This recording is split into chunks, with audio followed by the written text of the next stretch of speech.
thing about time. But I just said, no, I just need a It's day off. hard to read them. Um,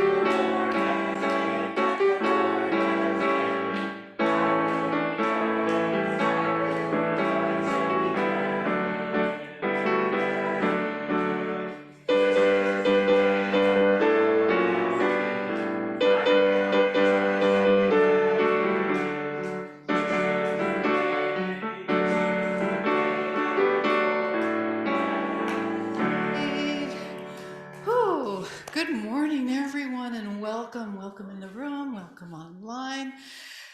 It's already March, and I actually feel, although it's not spring, we really had some good spring weather. Rain, sun, rain, wind, sun. I mean, we've actually had weather which we never have in Sacramento, so it's been wonderful.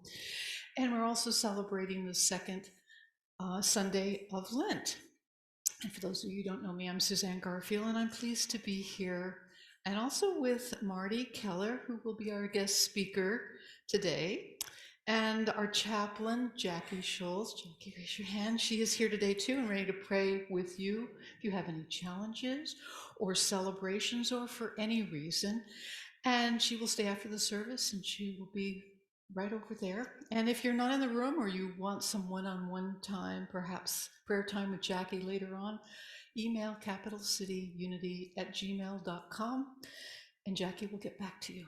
All right, so we're grateful you chose to be here today, whether in this room or online. We bless everyone as we come together and do what we do best, and that is pray and to center ourselves in God.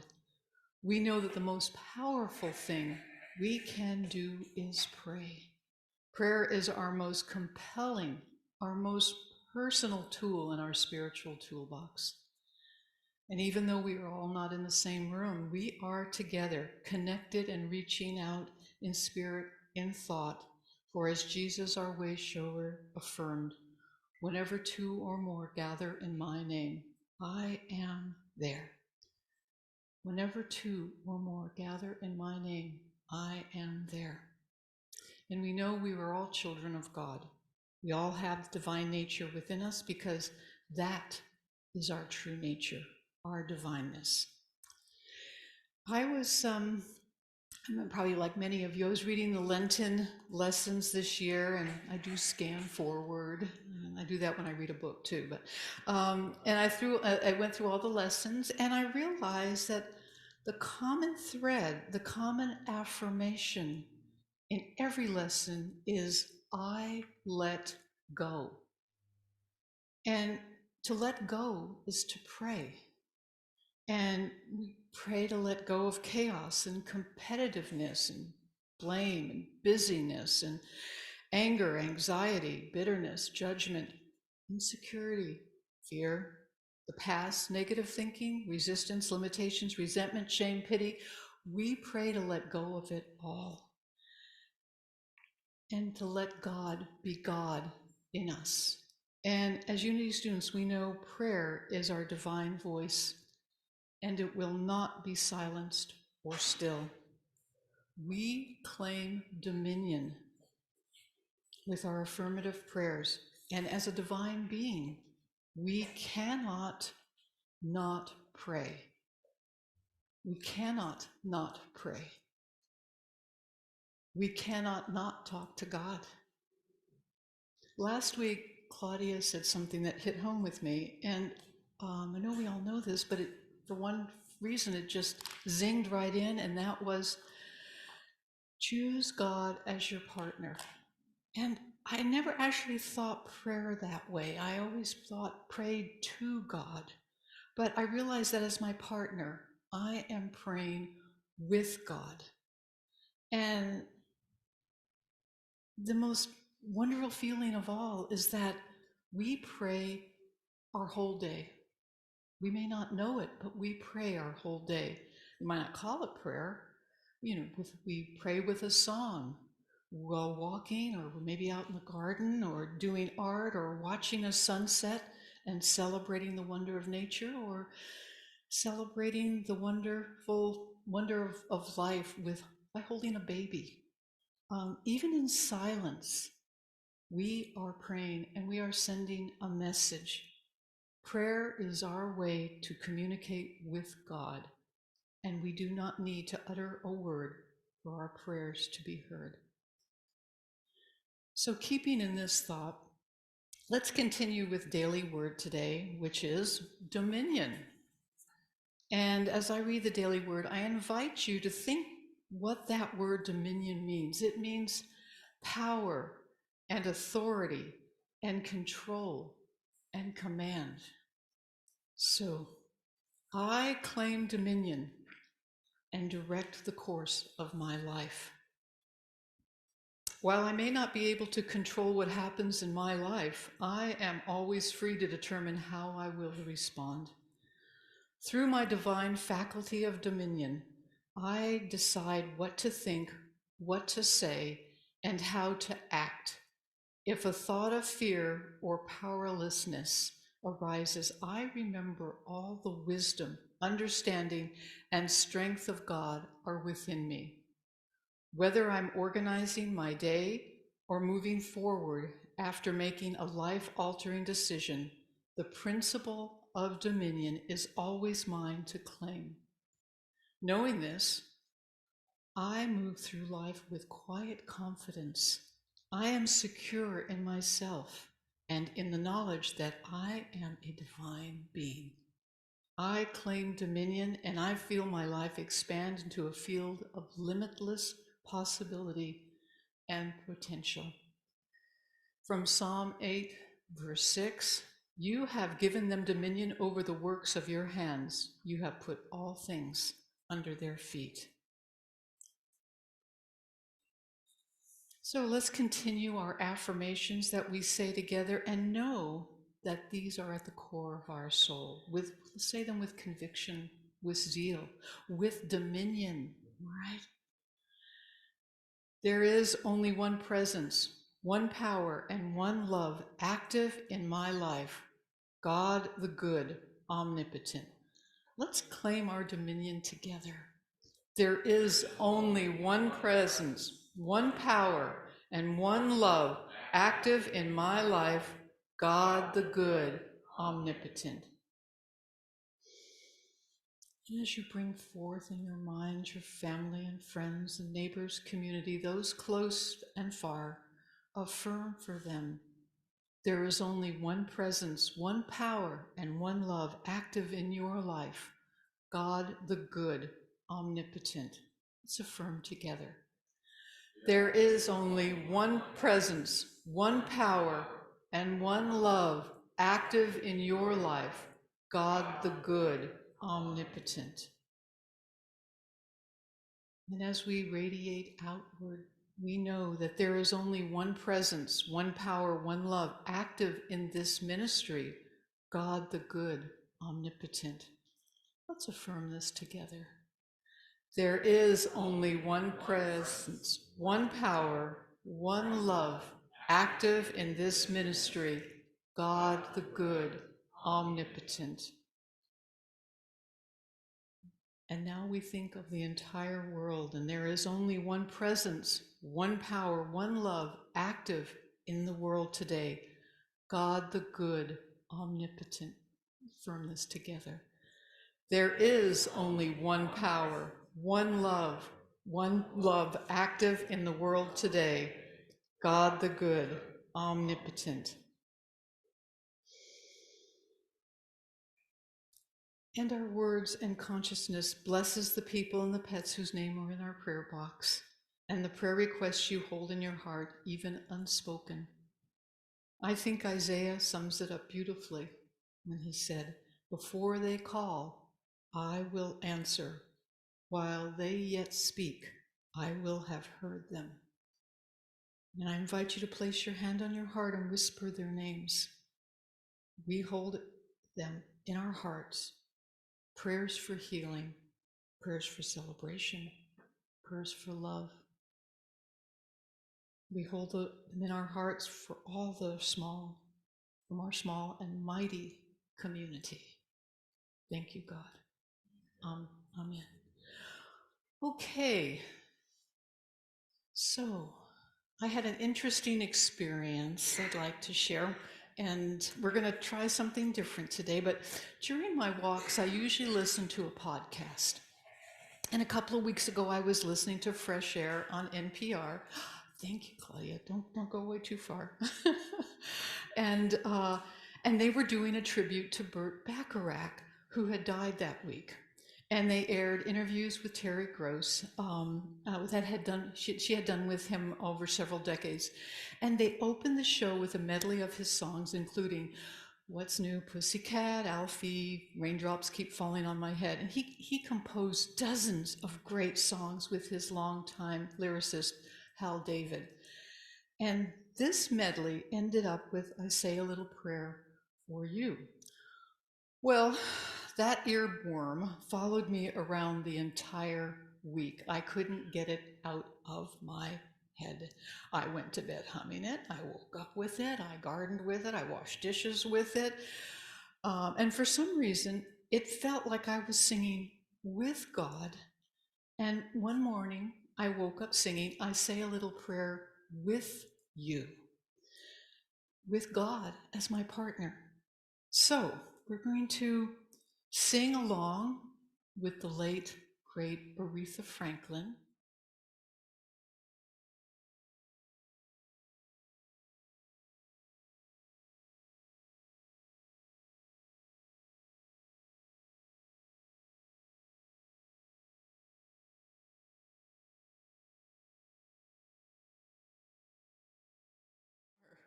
So I have a few announcements. Let's see here. What wonderful things. March and April Daily Word are back at Karen's book table. We have a few more 40 days of letting go for the Lenten study. And speaking of Lenten study, we have the Charles Fillmore long loved book, Keep a True Lent. And Marty's talk today will be keeping a true Lent on what we can do. And this has been my go-to Bible for many years for Lent. And Claudia, I know it's been Claudia's too, and many of you. So I think I used your book. Sorry, Marty. It's all the same. Okay, we have a few more calendars, and even though it's March, we still have a lot of months left to go. So pick up your calendar and let's say something. The world needs your voice.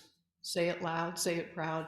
Wonderful book on affirmations and quotes that should be part of your life and your child's life. All right. And since there's still no projector yet, I believe the next two Sundays that we have, March 12th and March 19th, we will be on Zoom, which means we will not be in that room. But please check your newsletter because that changes. That information will get out.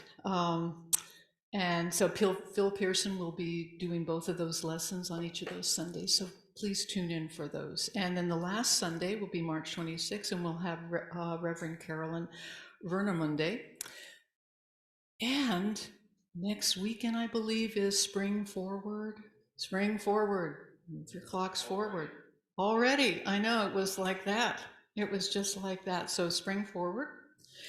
And I think this covers announcements. So everyone, again, please check your weekly newsletters for all the info. And if you're not on the newsletter list and you would like to be, please email us at capitalcityunity@gmail.com. And you can go online also and learn a little bit more about Capital City Unity at capitalcityunity.org on the website. Okay, now let's prepare for meditation. And I invite you to stay seated and sing number 89, In the Garden. All right, in the Wings of Song, number 89, In the Garden.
the space of the sound of his voice is so sweet, the birds hush their singing, and the melody that he gave to me within my heart is ringing.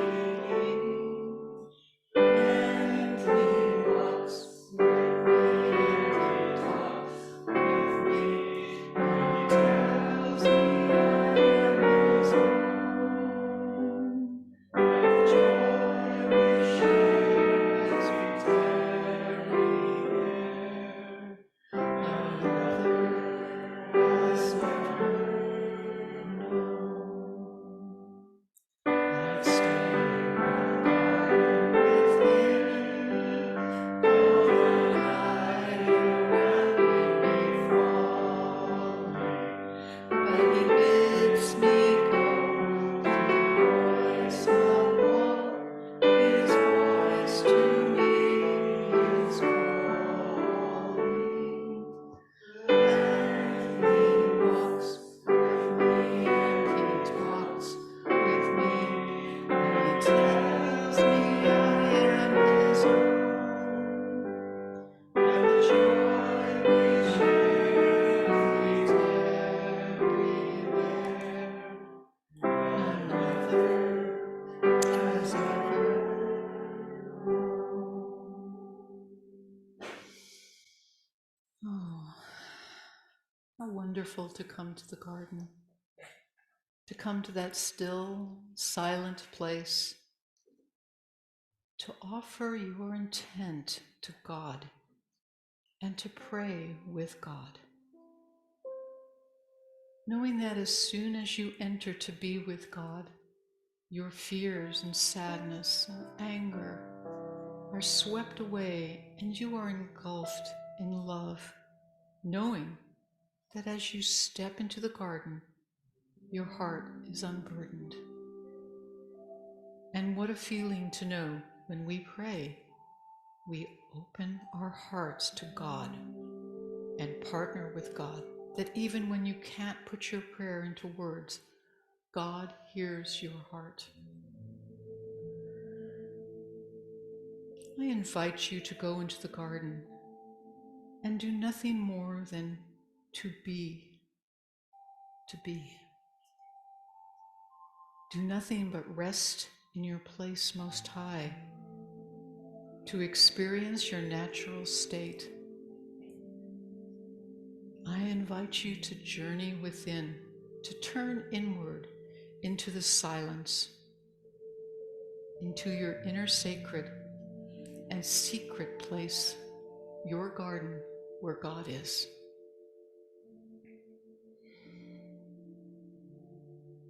I invite you to sit comfortably and begin centering your breath. Close your eyes or not, whatever is comfortable. What matters is your intention to sit quietly and attune yourself to a higher consciousness. Your intention to step into your inner chamber, be still, and draw away from the noise around you and go within. Slowly draw in a deep breath and hold it for a moment, and then breathe out as slowly as you took it in. As you gently breathe in and out, you create a space to quiet your busy mind and relax your body. Breathe in, and as you exhale, release tension, anxiety. Gently release what no longer serves you. Right now, exhale it out. Create space to be with God.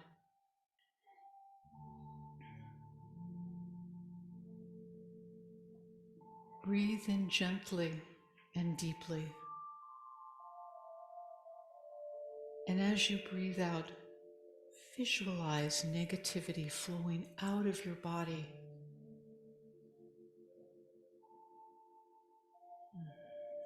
As you continue to breathe slowly and deeply, feel relaxed.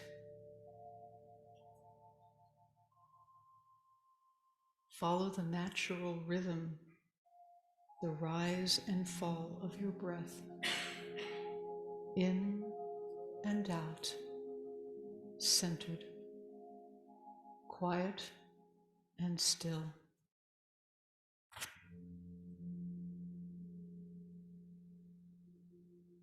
I am poised and centered in the Christ mind, and nothing disturbs the deep calm of my soul.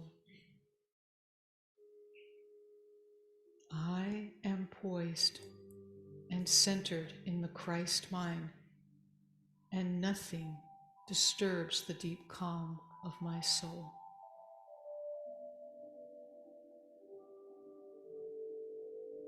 You are in your inner room, your garden, with the door closed to all outside distractions.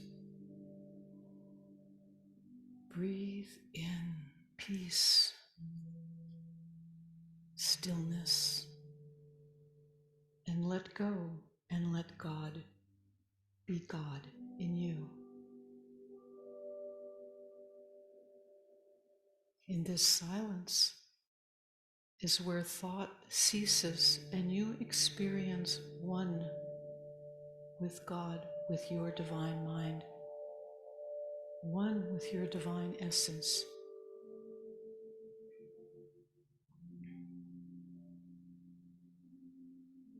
Centered in this Christ mind, you may want to visualize a bright orb of light in your heart center. You can feel the warmth of the light in your heart center. I am joy. I am peace. I am love. I am grateful. I am joy. I am peace. I am love. I am grateful.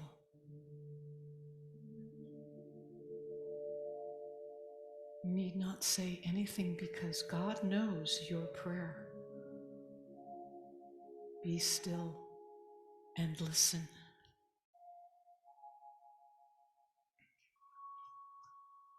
Rest in this silence and listen to God. Be still and feel God. It is a voice within each of us.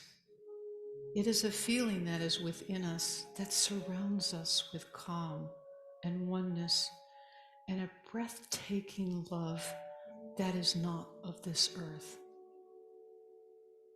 It is a voice without language, yet we know God's voice speaking to us. We feel God's voice speaking within us. It is a light, an idea, an understanding,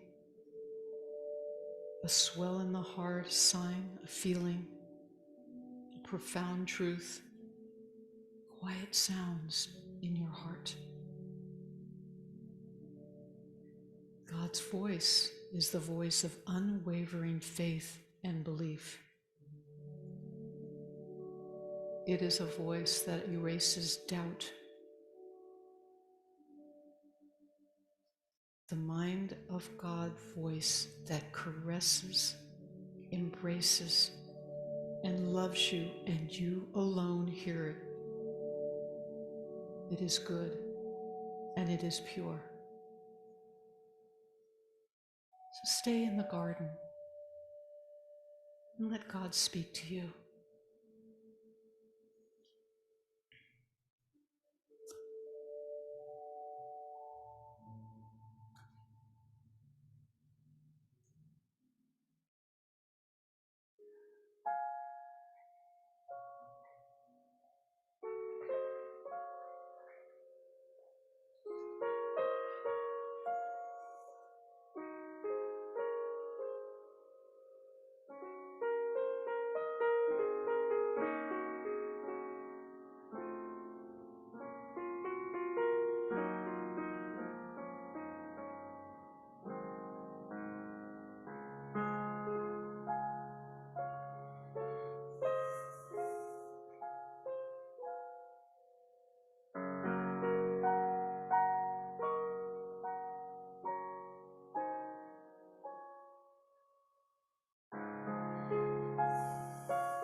Thank you, Sharon. Thank you for letting God flow through your fingers.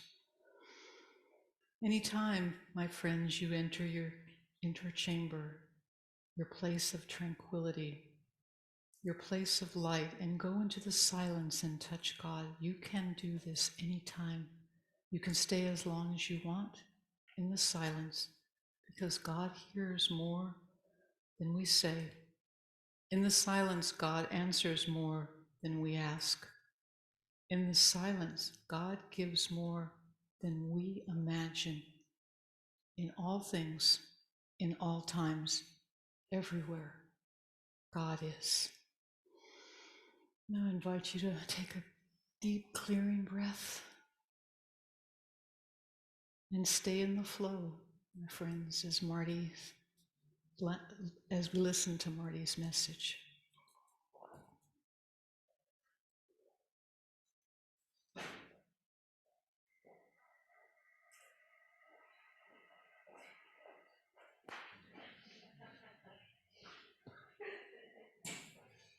Thank you, Suzanne. Sharon. Hello. Nice to be back. Although it's tough enough to follow Sharon, Suzanne, but now Aretha. Who says God doesn't have a sense of humor? Whoa. Thanks, Ben. Lent. You know, last week, Reverend Carolyn shared some thoughts about the importance of this liturgical season, particularly for us truth students. And in a moment, I'd like to review some of the things that she shared with us and then I'll offer some additional thoughts about the opportunity Lent provides for our spiritual practice. But before I do that, I want to share some really great news. I'm happy to share with us that the first part of the Fillmore Study Bible, the New Testament Metaphysically Interpreted, has finally been published in book form and is available for purchase. And I happen to have a copy.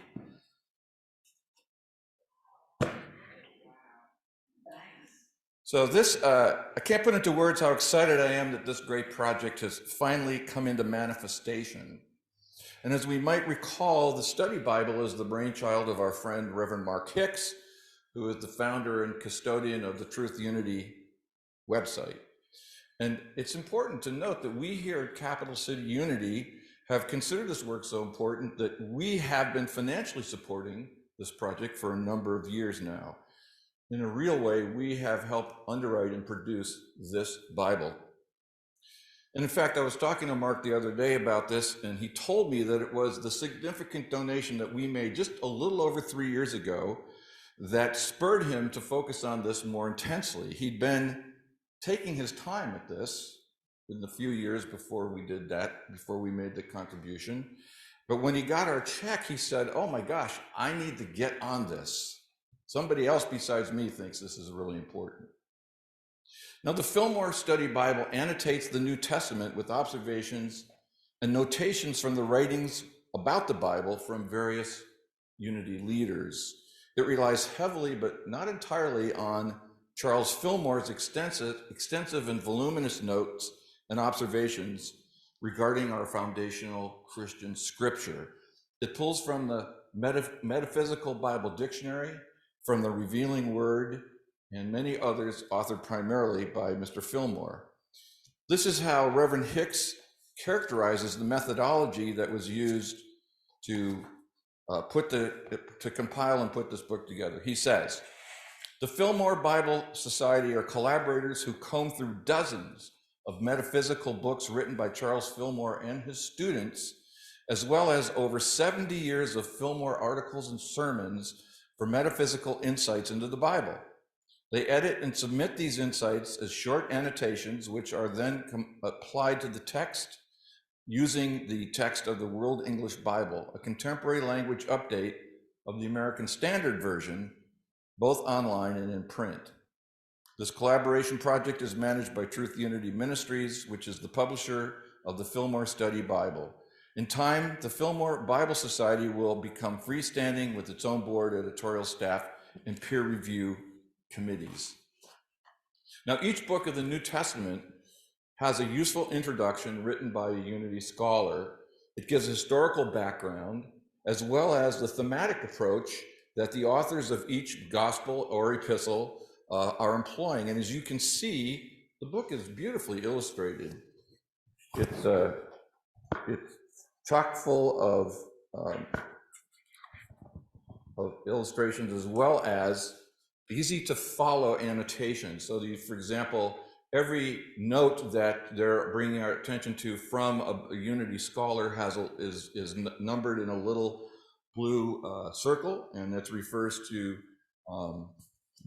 see all the blue text here? That's all where all the annotations are for each of the ideas and thoughts that the scholars are bringing to our attention. So the good news is this has been online at the Truth Unity website for free for a long time. And as each book got annotated, the information was available. But if you'd like your hard copy, you can also, you can go and get it. Now Mark has chosen to use a print-on-demand methodology, which means that the books are published only when, printed only when ordered.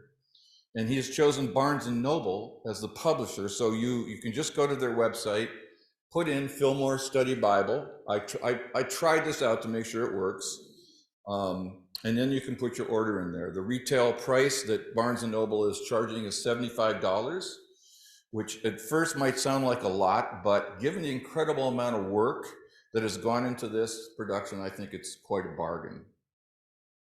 Now, I believe that in the fullness of time, the Fillmore Study Bible will become one of the essential texts of the Unity movement. And I'm grateful to Reverend Hicks and his team at the Fillmore Bible Society for undertaking this monumental work.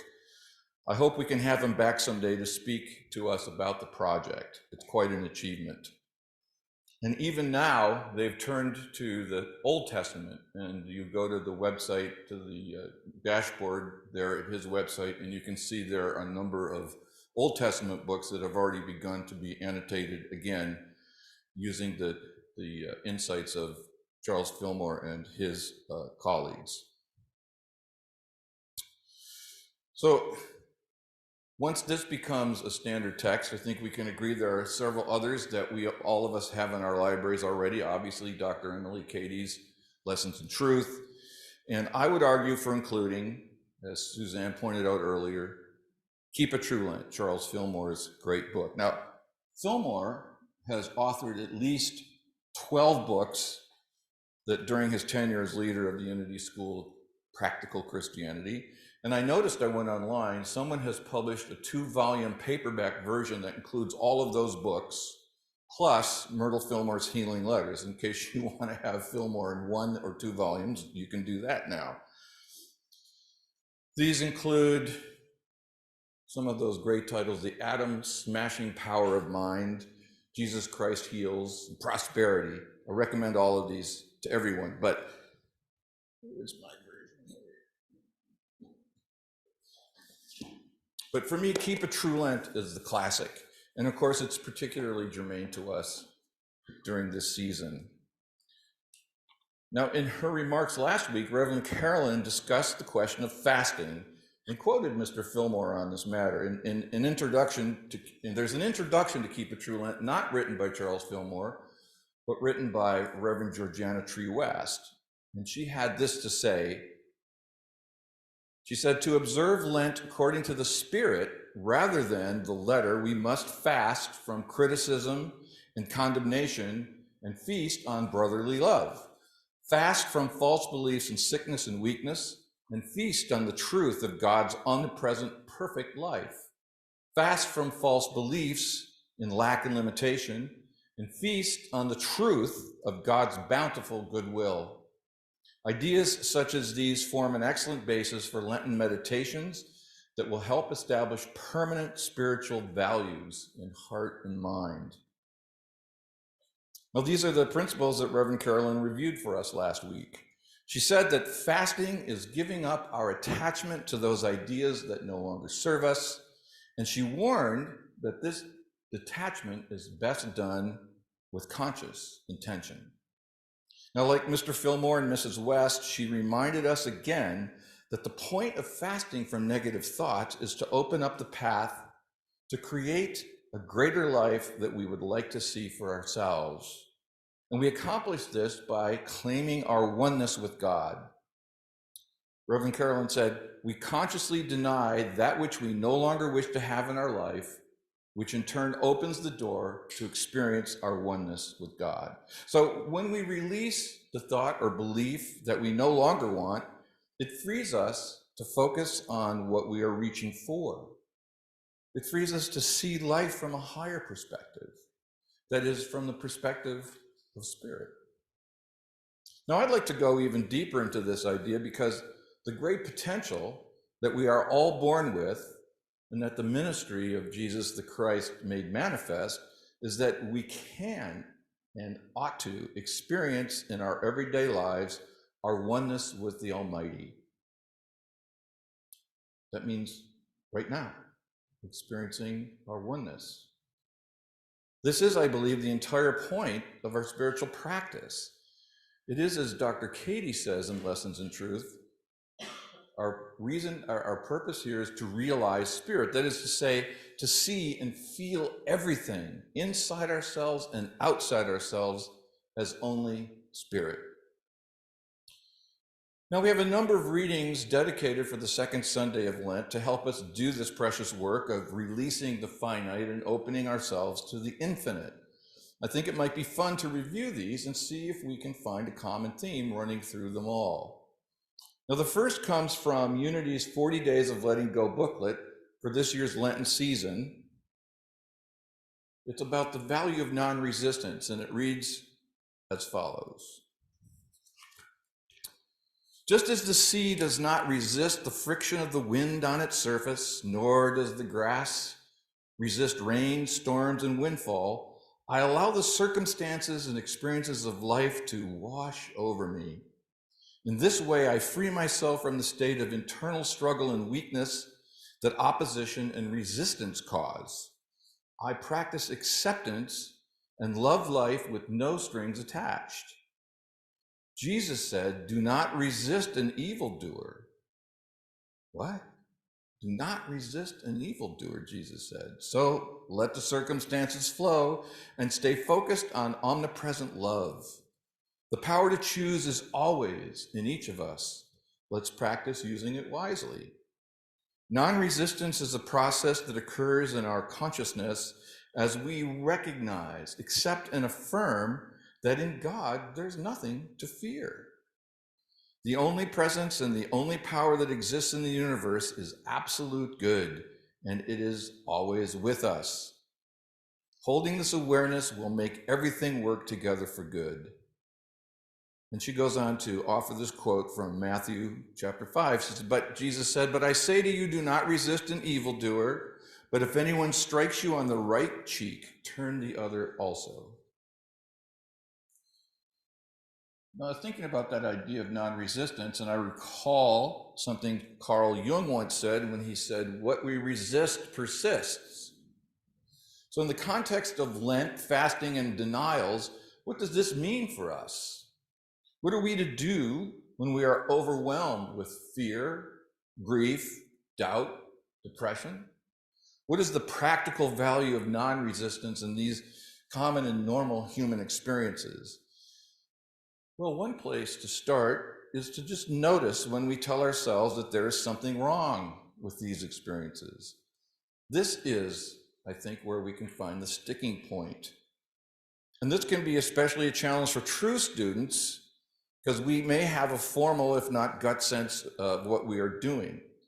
How many of us have a secret belief that we are supposed to be perfect in our spiritual practice? How often do we judge ourselves as failures if our affirmations of health or prosperity do not seem to work? Well, here is where we can practice non-resistance. As soon as we are aware of a negative or critical thought, we can simply let it go. We acknowledge that it's there, knowing it's a path to affirming something else. And this is what I find to be a very powerful exercise. I've trained myself to notice whenever I make myself wrong about something I've thought or done, and also notice the feeling that comes with that. And I'd like to say I only do this once a week or so, but it's a daily occurrence. But in that moment, I just simply stop and take a deep breath. That breath is both an acknowledgement of what I'm feeling and a method by which to clear out any attachment I may have to the experience. I take that moment, use the breath to let go. And when I do that, I find that the emotional energy in my body shifts. I usually feel lighter. And sometimes I even laugh in recognizing that I still have my human stuff. That's how we open up to allowing the divine of ourselves to manifest. Non-resistance is letting go in order to let God in and take over. Now, I find that today's daily word helps us now to refocus on the purpose of non-resistance practice. I mean, why do we bother to do it? Remember, as Suzanne shared with us, today's word is dominion. And the affirmation is, I claim dominion and direct the course of my life. I'd like to read it again. While I may not be able to control what happens in my life, I am always free to determine how I will respond. Key point, I'm free to determine how I will respond. Through my divine faculty of dominion, I decide what to think, what to say, and how to act. If a thought of fear or powerlessness arises, I remember all the wisdom, understanding, and strength of God are within me. Whether I'm organizing my day or moving forward after making a life-altering decision, the principle of dominion is always mine to claim. Knowing this, I move through life with quiet confidence. I am secure in myself and in the knowledge that I'm a divine being. So another way to hear that one is, I'm secure in myself because I'm a divine being. I claim dominion and feel my life expand into a field of limitless possibility and potential. Now, my understanding of this word is this: I have control over nothing but my yes and my no. I have the power to say yes to God, or in truth, to say no. It's entirely up to me. And of course, each of us has the exact same sovereign authority. And God never interferes with our will. In fact, God always says yes to us. Seek and ye shall find, ask and you shall receive, knock and it shall be opened unto you. Like the Creator in whose image we have been lovingly formed, we are entirely free to choose to create whatever we desire. Now, of course, there are consequences to our choices. We may be free to choose, but we are not free of the law of karma. But that, I think, is good news, because it means that the indwelling Christ will manifest whatever we desire. This is what it means to have dominion and to direct the course of our lives.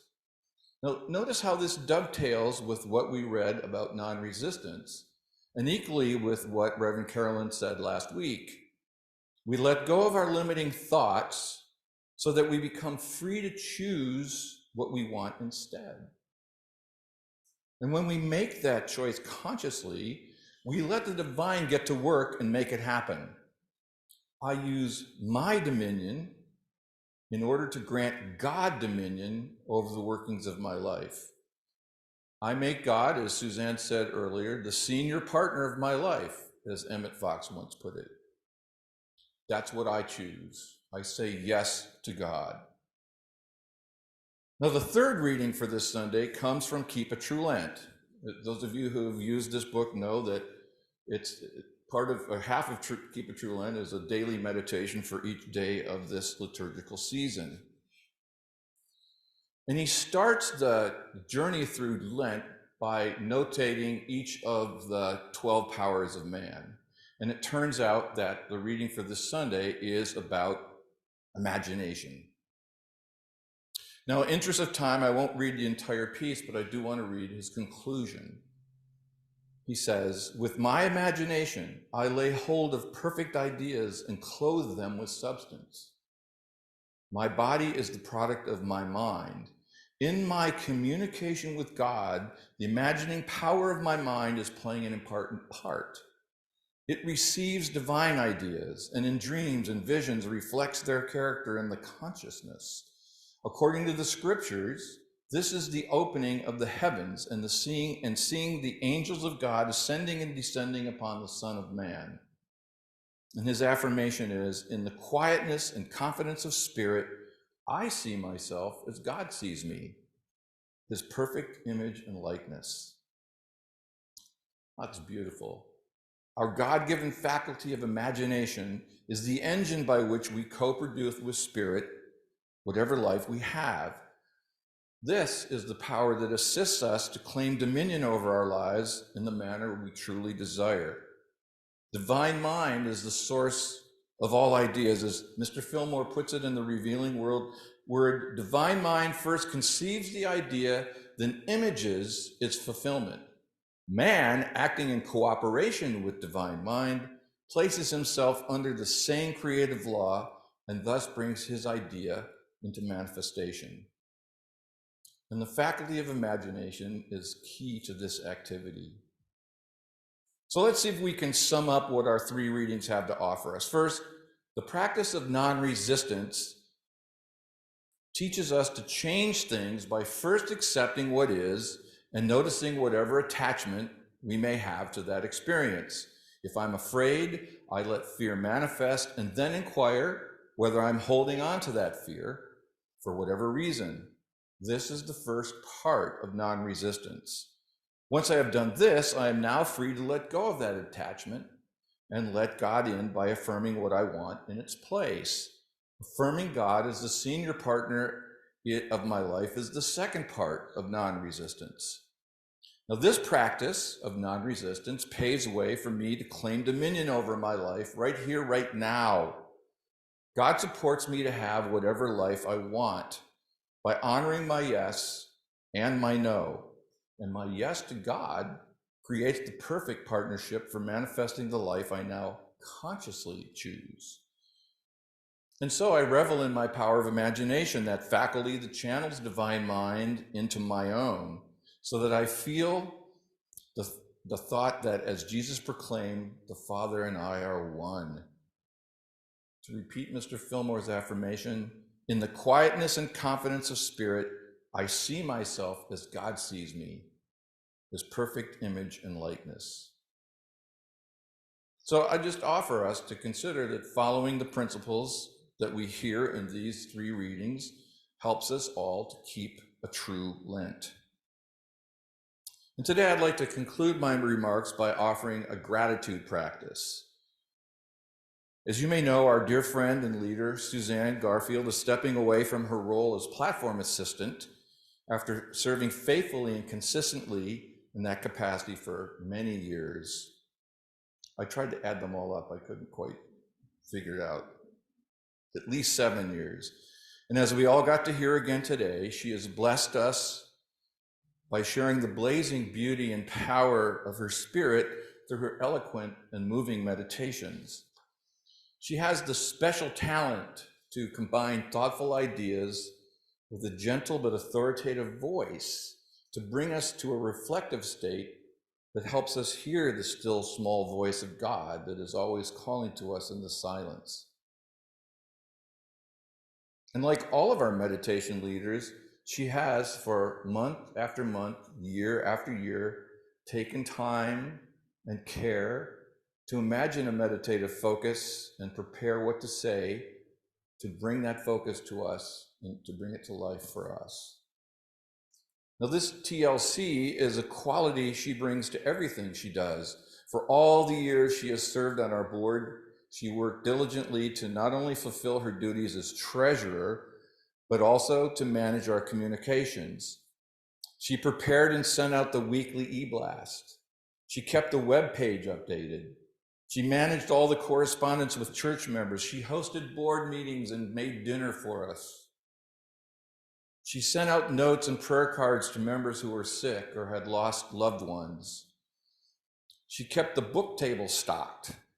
Along with Claudia, she scripted and illustrated those marvelous cocktails and mocktail sessions during the pandemic. And there's a whole host of other things that I don't have time to list that Suzanne did for us day after day, week after week. But most of all, from my perspective, she kept the high watch in her heart for affirming the activity of God in every aspect of her life and allowed us to see that as she did her work for us. I found out that if you look up the word generosity in the Unity Dictionary, her picture is there. So I'd like to invite Suzanne to come up, and we have some presentations for you, which our estimable Jackie is going to start with. But first of all, while we're waiting for Jackie, I want to give you, this is your copy. Oh, thank you. My gosh, thank you. And here's some pieces of paper. I like pieces of paper. That may actually have writing on it. It does. It's from the board. I will pass and open them in my garden. And then Jackie is bringing a very special orchid. Oh, Jackie, thank you. Thank you. Oh, gosh.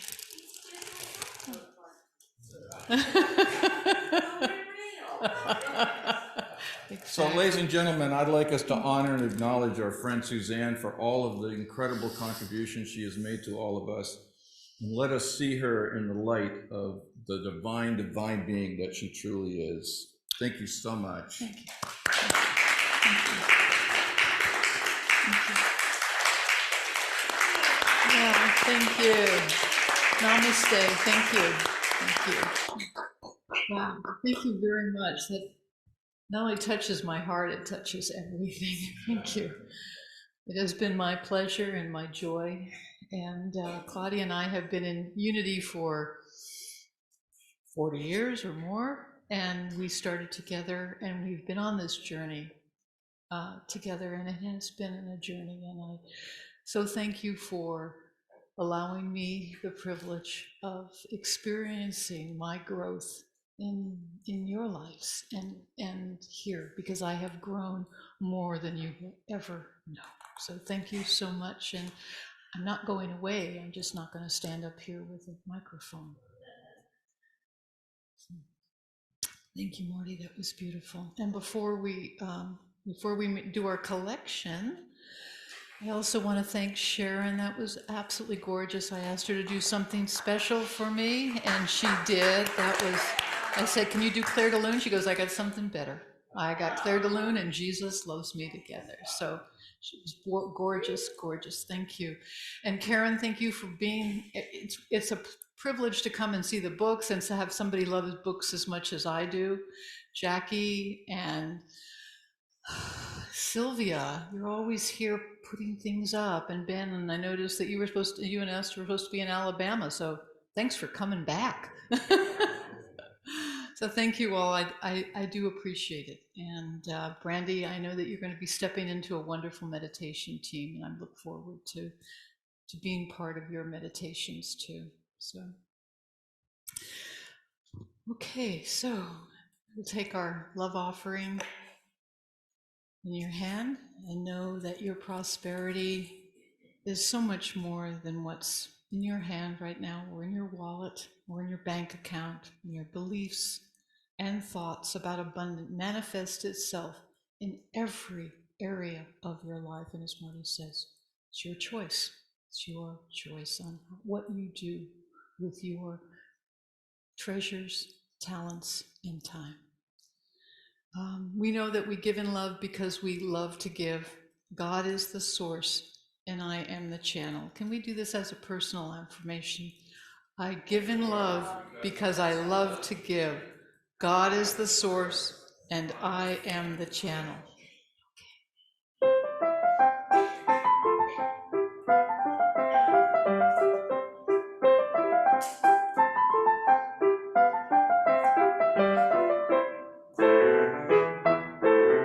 Did you do the blessing? Did you do the blessing?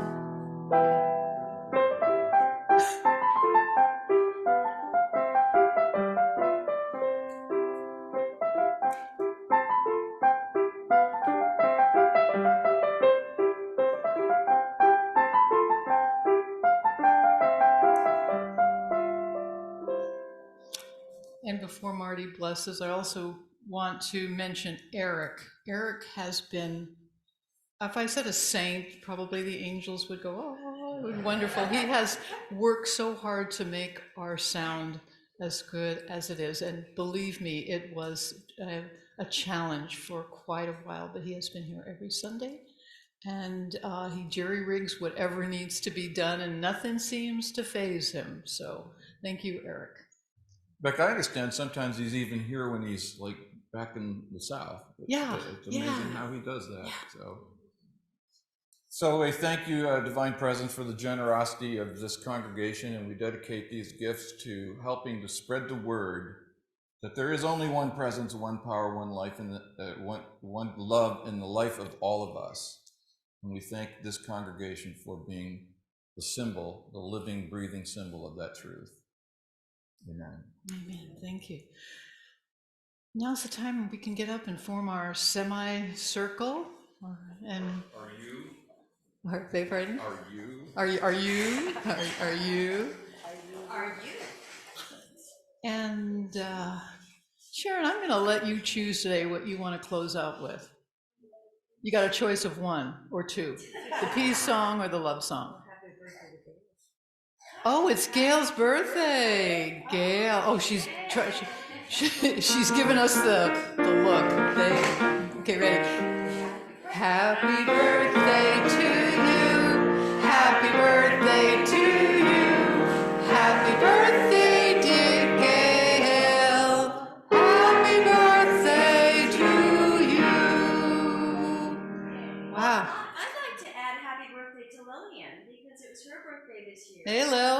Hey, Lil, and she is a super young. Don't say it because you may be out of the will. I am in the will. 88. All right, She Lil. is so damn proud of that. Okay. That we should all model her behavior and her dancing feet. So happy birthday. Let's all move to Carmel. Let's all move to Carmel. Okay. So what are we gonna sing? We're gonna sing the peace song. All right, you heard it.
And everyone, why don't you turn off your mic so we can do the prayer of protection together.